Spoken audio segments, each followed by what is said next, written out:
Bonjour, bienvenue en Bourgogne, bienvenue à Beaune pour une série sur la peinture bourguignonne des 15e et 16e siècles. Dans ce premier épisode, nous allons aborder un cas complexe au 15e siècle, le cas de Pierre Spicre et plus généralement le cas d'Espicre, donc de son père Guillaume. Pierre Spicre est un artiste documenté entre 1470 et 1478, soit un laps de temps assez faible finalement à l'échelle du XVe siècle. Les Spicre jouissent d'une réputation assez importante à Dijon en cette deuxième moitié du XVe siècle.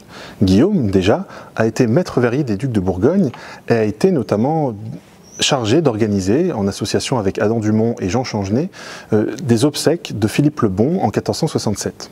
Pierre, quant à lui, également déjà assez connu, est désigné juré expert lors de la réception du tombeau de Jean sans Peur et Marguerite de Bavière, une œuvre bien connue, un chef-d'œuvre du XVe siècle, aujourd'hui conservé au musée des Beaux-Arts de Dijon, réalisé par Jean de la Huerta et Antoine Le Moiturier. Les Spicre s'inscrivent donc dans un écosystème très dense à cette époque-là, un écosystème de peintres, puisque Dijon est un lieu de passage à l'époque, dès cette fin du XVe siècle, avec des artistes qui viennent d'Italie, qui viennent d'Allemagne, et beaucoup de peintres actifs dans les rues dijonnaises. Le problème avec les Spicre, c'est qu'on a assez peu de documents à leur sujet. Il a fallu attendre la fin du XIXe siècle pour redécouvrir ne serait-ce que Pierre Spicre. En 1899, en effet, dans les archives de la collégiale de Beaune, était découvert un contrat daté de 1474 dans lequel le chapitre de la collégiale passait pour le compte de Jean Rollin commande des patrons, à savoir des cartons de tapisserie, des patrons des histoires de Notre-Dame à un peintre nommé Pierre Spicre. Donc à partir de la découverte de ce document en 1899 par Joseph Garnier, on peut le citer, les érudits locaux se sont fort logiquement intéressés à ce nouveau peintre du XVe siècle qui devait être assez important, puisqu'il travaillait pour le compte de Jean Rollin, qui lui-même était très important à l'époque. Donc il a réalisé ces cartons en 1474, seulement ils ont été transposés en tapisserie 25 ans plus tard, en 1500. Et pas pour le compte du même commanditaire, à savoir Hugues Lecoq, qui a pris la place de Jean Rollin sur les tapisseries. Il est possible que Jean Rollin n'ait pas fait tisser les tapisseries finalement, puisqu'en 1483, ses relations avec le pape se dégradent et il doit se replier vers Autun, et sans doute que cette commande, qui était assez importante, n'était plus sa préoccupation principale.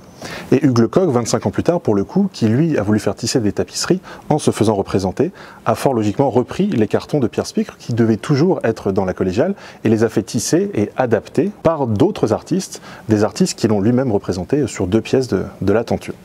Dans le mouvement de cet intérêt pour Pierre Spicre que l'on venait de découvrir, les érudits locaux ont cherché des documents et surtout certains ont cherché juste à faire des attributions, sans se baser sur des documents. Des découvertes de documents, il y en a eu, et aujourd'hui on a plusieurs mentions de Pierre Spicre. On sait notamment qu'à une époque il réside rue de la Verrerie, derrière le palais des Beaux-Arts de Dijon aujourd'hui, qui était le palais des ducs de Bourgogne.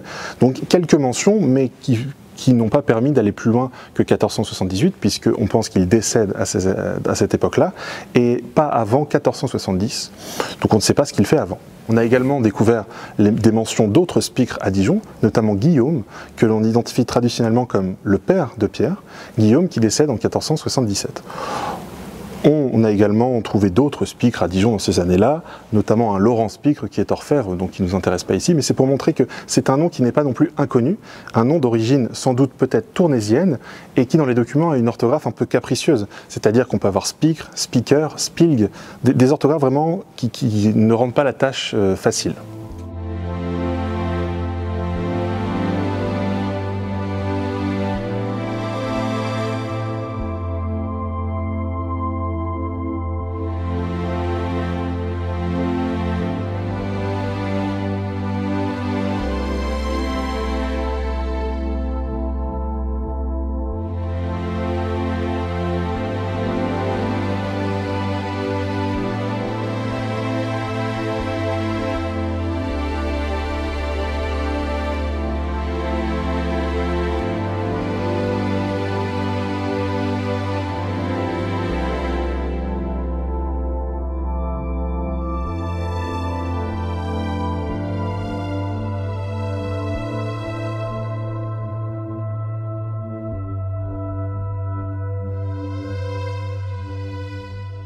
Pour revenir sur le cas précis de Beaune et de la tenture de la vie de la Vierge, qui est centrale dans le dossier Pierre-Spicre, comme on va le voir tout au long de cette vidéo, après 1899, d'autres documents vont être découverts, et notamment un autre contrat daté de 1475, dans lequel le chapitre de la collégiale, encore une fois, commandait à Pierre-Spicre une autre pièce de tapisserie, sans doute pour compléter les patrons qui avaient déjà été commandés en 1474.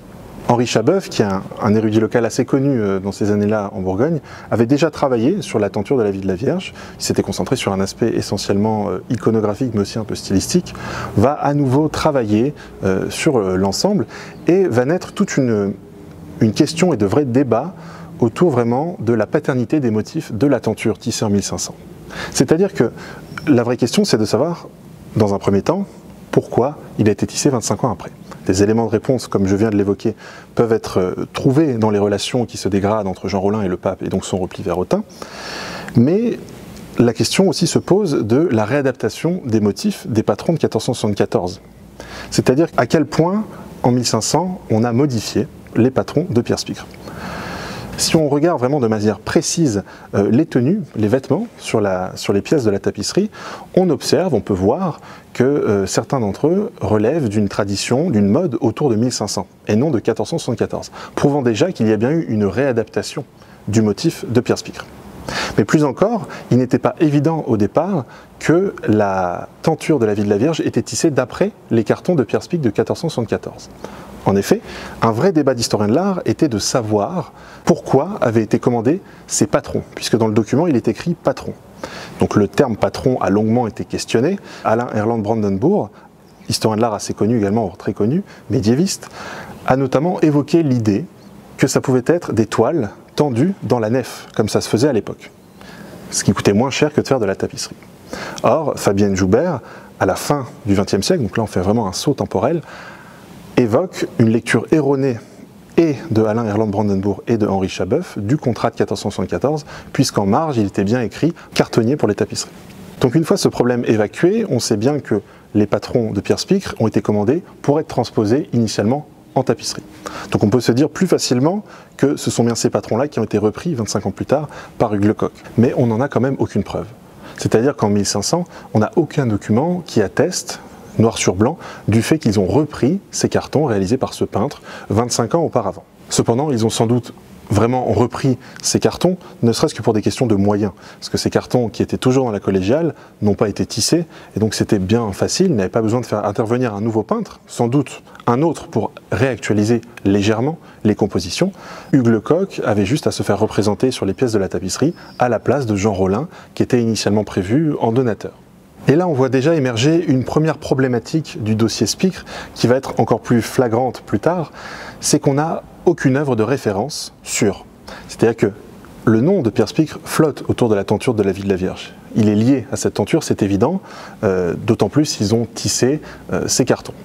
Mais encore une fois, on ne sait pas à quel point ils ont remodifié ces cartons, mais en partant de cet ensemble, de la tenture, on peut tout de même essayer de raccrocher certaines œuvres, de créer un corpus qui peut être à peu près cohérent, autour duquel flotte également le nom de Pierre-Spicre. Et c'est ici qu'il convient d'entrer vraiment dans des considérations stylistiques autour de ce dossier, qui, comme vous l'avez déjà compris, est un dossier assez complexe, mais finalement assez commun pour le XVe siècle.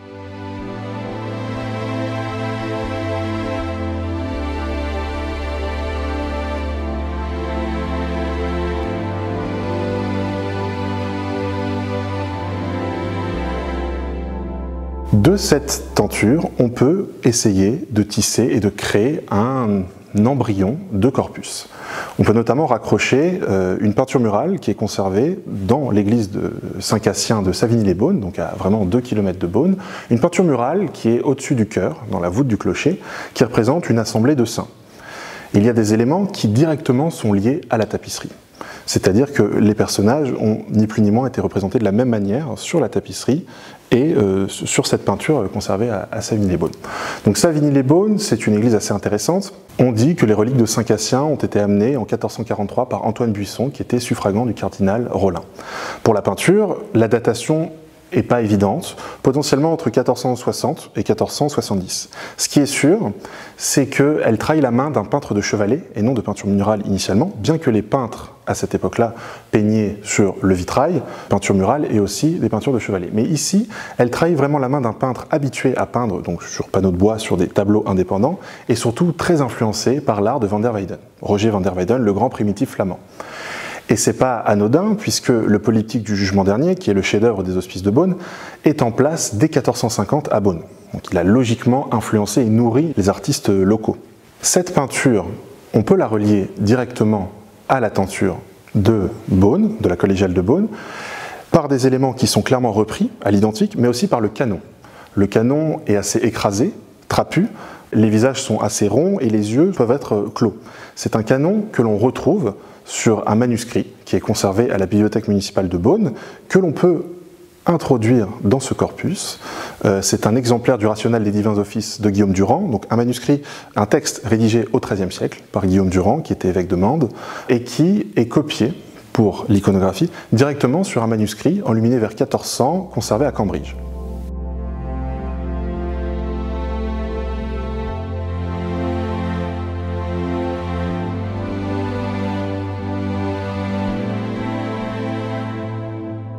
La bibliothèque possède dans ses collections de riches manuscrits médiévaux issus des confiscations révolutionnaires faites en 1790 aux communautés religieuses. Et la plupart de ces manuscrits proviennent du chapitre de la collégiale de Beaune. Donc ce manuscrit est intéressant à plus d'un titre. Déjà, c'est un des trésors du fond de la bibliothèque de Beaune, enluminé donc vers 1470 potentiellement, 1460 minimum, 1475 maximum, donc enluminé au XVe siècle pour un texte écrit, comme je le disais, au XIIIe siècle par Guillaume Durand. Donc il est enluminé à de nombreux endroits, c'est-à-dire qu'il y a beaucoup de miniatures qui sont à l'encre rehaussée. Déjà, c'est une technique un peu particulière et ça a été souligné par François Avril, le grand spécialiste des manuscrits du XVe siècle. Et le peintre, par certains endroits, a eu du mal à se circonscrire à son cadre, ce qui fait que les architectures ou même les personnages sortent du cadre, ce qui déjà est assez exceptionnel et assez peu commun. Et il y a une miniature qui m'intéresse particulièrement dans ce manuscrit, elle est au folio 101. Donc cette miniature, précisément, m'intéresse déjà parce qu'on peut la relier à un panneau du Louvre. Donc on peut rajouter une œuvre dans ce corpus que nous essayons de créer autour de Pierre Spicre, du nom de Spicre. Donc cette miniature représente une messe. On retrouve encore une fois ce canon trapu et une perspective assez particulière, c'est-à-dire que la perspective est un peu gauche, si on peut dire, et le panneau du Louvre, qui est une messe de Saint-Grégoire, qui a longtemps été estampillée sous école d'Artois ou école du Nord, qui a beaucoup interpellé surtout les historiens de l'art, notamment Charles Sterling, donc le grand historien de l'art qui a travaillé sur la peinture en France au XVe siècle, qui a redécouvert Jean Hay, le maître de Moulins, et autres artistes très importants. Et donc ce panneau est directement lié aux miniatures de l'ouvrage, mais pas que celle-ci d'ailleurs, puisque là, la comparaison est très parlante, mais on retrouve cette manière de représenter les autels de manière très particulière, l'utilisation de profils perdus, et ce canon que nous essayons de présenter depuis quelques minutes. Est-ce que le panneau du Louvre dérive directement du manuscrit, ou est-ce que le manuscrit dérive du panneau du Louvre? C'est la question, on ne sait pas, mais ce qui est sûr, c'est qu'il y a un lien entre ces deux œuvres, et le panneau du Louvre vient grossir finalement l'ébauche de corpus, d'œuvres qui peuvent fonctionner entre elles et qu'on peut raccrocher à la tenture de Beaune et donc potentiellement au nom de Pierre Spicre. Encore une fois, à prendre avec prudence puisque nous n'avons pas de documents, mais ça fonctionne assez bien.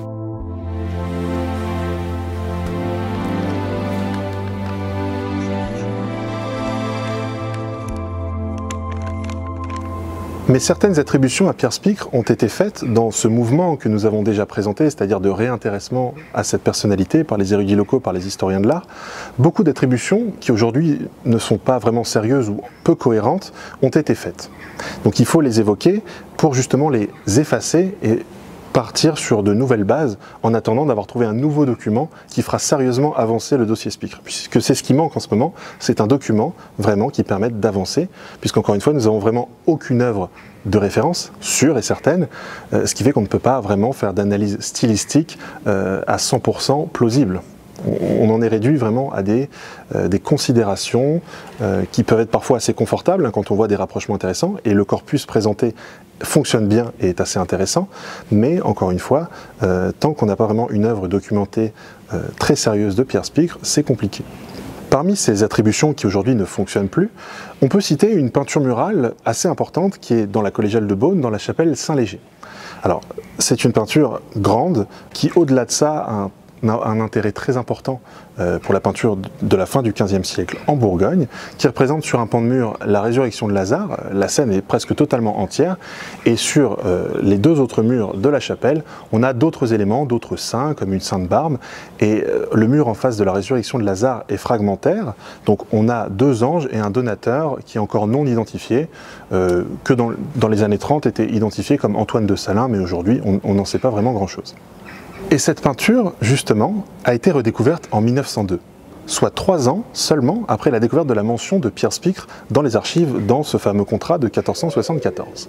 Et dans cette mention des travaux précédents de Pierre Spicre dans la chapelle Saint-Léger, il y a une phrase précise qui dit que dans la tenture de la vie de la Vierge, Pierre Spicre va représenter Jean Rollin tel qu'il est au tableau, c'est important, au tableau de la chapelle Saint-Léger, à savoir agenouillé en tunique rouge cardinalis, avec son chien et son chapeau près de lui. Donc très vite, on pense à cette peinture murale de la chapelle Saint-Léger, cependant, on n'a pas le portrait de Jean Rollin dans cette peinture, puisqu'il y a tout un pan qui est fragmentaire. Or, dans ce pan fragmentaire, dans la partie inférieure droite, nous avons un fragment de tunique rouge cardinalis, qui pouvait correspondre peut-être à un portrait de Jean Rollin. Mais là encore, c'est de la supposition, on n'en sait rien. Il faut rappeler que la chapelle Saint-Léger était la chapelle Rollin dans la collégiale de Beaune. Donc évidemment, les Rollin, et notamment Jean Rollin, devaient y être représentés jusque sur les murs. Mais le mot tableau dans le contrat a beaucoup questionné les historiens de l'art, notamment Charles Sterling, le grand historien de l'art, puisqu'on ne savait pas exactement ce que ça désignait et ça ne collait pas vraiment avec ce que l'on venait de découvrir dans la chapelle Saint-Léger. En réalité, ce mot tableau désigne sans aucun doute une peinture de chevalet, c'est-à-dire un panneau qui était posé sur l'autel de la chapelle, et vu la description de la position de Jean Rollin sur ce tableau, ça devait vraiment correspondre à la nativité d'Autun de Jean Hay, qui est faite en 1480, où il représente Jean Rollin exactement dans cette même position. Donc c'est un tableau très similaire, mais qui aujourd'hui a disparu.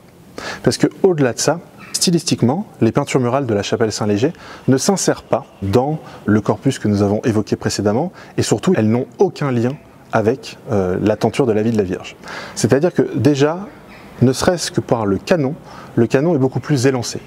Le canon est très élancé et les personnages semblent avoir des petites têtes sur des corps effectivement très grands. Là où le corpus, comme nous l'avons vu, que l'on peut faire flotter autour de Pierre Spicre, accuse un canon très trapu, très écrasé. Donc ne serait-ce que d'un simple coup d'œil et stylistiquement, la peinture murale de la chapelle Saint-Léger ne fonctionne pas avec le reste.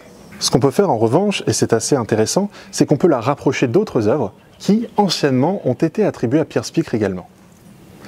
Notamment une série d'apôtres, peinture murale toujours, dans la chapelle du château de Châteauneuf en Ossois, qui a été longuement attribuée à Pierre Spicre par Jacques Bacry, qui est un antiquaire assez connu en Bourgogne et qui a fait sa thèse à l'école du Louvre sur Pierre Spicre en 1933.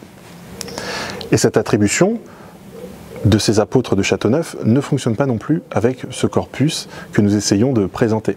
Mais par contre, les apôtres de Châteauneuf se rapprochent de la chapelle Saint-Léger de Beaune, ne serait-ce que déjà par leur matérialité, bien que ce ne soit pas vraiment un indice, parce que les œuvres ont été beaucoup restaurées, ces peintures ont été restaurées, pour la chapelle Saint-Léger, notamment dans les années 1970 par Isao Takahashi, qui est un maître fresquiste japonais qui a beaucoup restauré deux peintures murales médiévales en Bourgogne. C'est important de le citer. On retrouve dans les apôtres de Châteauneuf ce canon très élancé avec une petite tête que l'on a également sur la peinture murale de la chapelle Saint-Léger. Également dans le traitement des étoffes et la palette, on décèle vraiment un lien, une sorte de cohérence.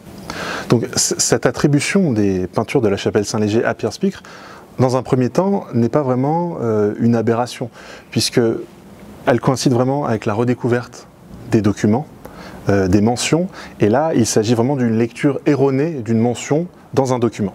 Mais il y a eu d'autres attributions qui ont été faites sans aucun document. Et là c'est plus problématique. On peut notamment évoquer des peintures murales qui sont conservées au château Saint-Mère à Lausanne. Donc vraiment une production cisjurane, on n'est plus en Bourgogne, on est en Suisse aujourd'hui. C'est une Une peinture murale dans l'embrasure d'une fenêtre, donc qui couvre les deux côtés, c'est une assemblée de personnages avec l'évêque Benoît de Montferrand, qui était assez important à cette époque-là à Lausanne. Première problématique, la peinture a été beaucoup restaurée, elle est très abîmée. Également, elle est redécouverte au début du XXe siècle, donc les érudits locaux de Lausanne, qui avaient dû entendre parler de la redécouverte de la mention de Pierre Spicre à Beaune, puisque Beaune, Lausanne, ce n'est pas très loin, se sont dit également on va s'intéresser à ça. On vient de redécouvrir des peintures murales que l'on peut dater des années 1470, peut-être que c'est Spicre. Mais au-delà de ça, il y a une mention qui est découverte parallèlement dans les archives de Lausanne, une mention d'un magister Spicre qui a travaillé en 1473 à la réalisation des volets peints du retable de la cathédrale de Lausanne. Ce retable a été détruit dès les années 1520 car emporté par les Bernois. Cependant, il n'y a aucune mention de la peinture du château Saint-Mère.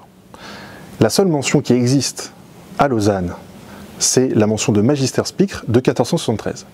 On ne sait pas qui est ce Magister Spicre. Est-ce que c'est Guillaume? Est-ce que c'est Pierre? Est-ce que c'est un autre Spicre? Et surtout, à aucun moment, la peinture est mentionnée. Et cette peinture est redécouverte dans un mauvais état, a été restaurée, et stylistiquement, encore une fois, ça ne peut pas fonctionner. Et on ne peut pas poser une attribution stylistique sérieuse face à une œuvre qui a autant souffert. En revanche, cette peinture murale du château Saint-Mère peut être rapprochée de deux tableaux conservés au musée des Beaux-Arts de Dijon, qui eux aussi, anciennement, ont été attribués à Pierre Spicre. Vous voyez, c'est assez compliqué ces attributions, c'est un dossier assez complexe. Ce sont deux portraits découverts au château d'Épiry en Saône-et-Loire, au début du XXe siècle, qui ont été dans la collection Rockefeller, puis qui sont entrés au Louvre, et le Louvre les a mis en dépôt au musée des Beaux-Arts de Dijon. Ce sont deux portraits très très beaux, très très importants pour le XVe siècle, sur fond vert, un homme, une femme, traditionnellement identifiés comme Hugues de Rabutin et Jeanne de Montaigu, puisque Hugues de Rabutin était seigneur d'Épiry, mais ça encore une fois, l'identification du modèle est assez complexe, on n'en sait pas grand-chose, mais pour le coup, l'écriture de ces tableaux, si on peut utiliser le mot écriture, se rapproche des peintures de Lausanne. Car les peintures de Lausanne, bien qu'elles soient donc hors Bourgogne, on voit clairement un trait bourguignon. Ça, on peut le déceler. On voit une vraie écriture bourguignonne et il y a un lien avec ces deux panneaux du musée des Beaux-Arts de Dijon. Et ce qui est intéressant, c'est que si on prend toutes les anciennes attributions à Pierre Spicre, je vous en ai épargné quelques-unes qui sont anecdotiques, c'est pour dire à une époque, je pense que dès qu'on découvrait une peinture murale dans les années 1920 en Bourgogne, c'était Pierre Spicre, ou c'était un peintre justement qui était un peu star à ce moment-là, parce qu'on avait les mentions d'archives. Mais ça ne marchait pas du tout stylistiquement. Mais si on prend toutes ces anciennes attributions, ce qui est intéressant, c'est qu'on fait plusieurs groupes dans ce même groupe. C'est-à-dire qu'on a ce groupe un peu central qui peut être entre guillemets sérieux, autour de la tenture, avec donc le manuscrit de la bibliothèque de Beaune, ce que nous avons déjà évoqué, la peinture de la chapelle Saint-Léger, que l'on peut rapprocher des apôtres de Châteauneuf-en-Ossois. Alors pour l'identité du peintre, on ne sait pas vraiment. Certains historiens de l'art ont évoqué peut-être un maître actif vers Châlons pour Jean Germain, qui était évêque à ce moment-là à Chalon-sur-Saône. C'est très difficile à savoir. Vraiment, dans cette peinture, il y a des influences italiennes. C'est assez difficile pour l'instant de poser une attribution sérieuse, juste d'un point de vue stylistique. Et à côté de ça, on a ces peintures à Lausanne qui sont totalement isolées, qui sont peut-être liées à Pierre Spicre, mais on n'en sait rien. Et tant qu'on n'a pas de documents, c'est impossible de le savoir. Et encore une fois, dans l'état actuel de la peinture, on ne peut pas faire un rapprochement sérieux.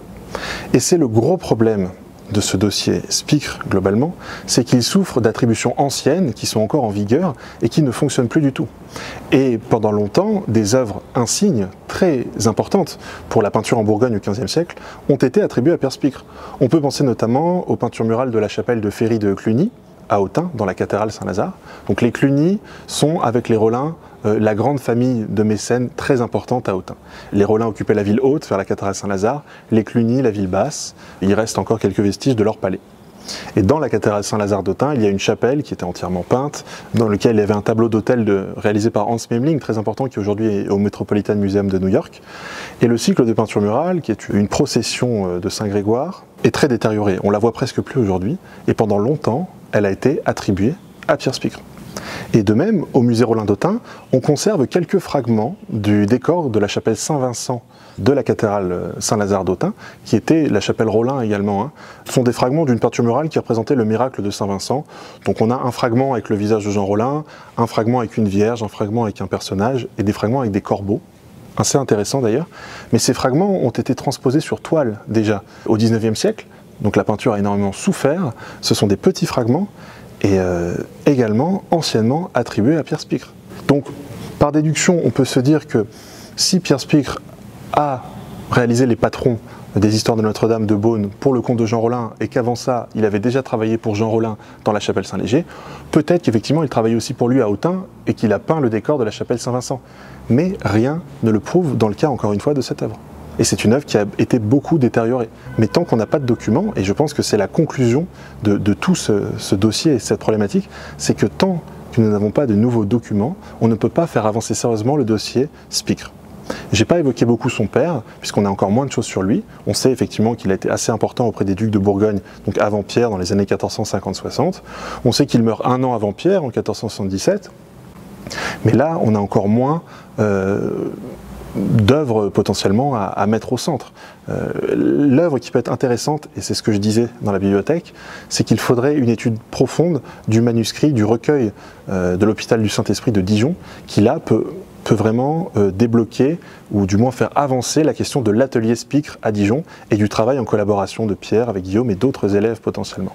Donc dans l'attente de ce nouveau document, qui finira ou pas d'ailleurs par ressurgir, ce que l'on peut faire, c'est balayer les anciennes attributions à Pierre Spicre pour repartir sur de nouvelles bases et des bases plus saines, puisqu'il y a beaucoup de ces attributions qui sont encore en vigueur à échelle locale, y compris les peintures de la chapelle Saint-Léger à Beaune, et nous l'avons vu, on peut effectivement lier des œuvres entre elles. Et le nom de Pierre Spicre peut flotter autour, y être apposé, mais nous n'avons encore une fois aucune certitude. Ce dont on est sûr, c'est que Pierre Spicre a réalisé les patrons en 1474 pour Jean Rollin.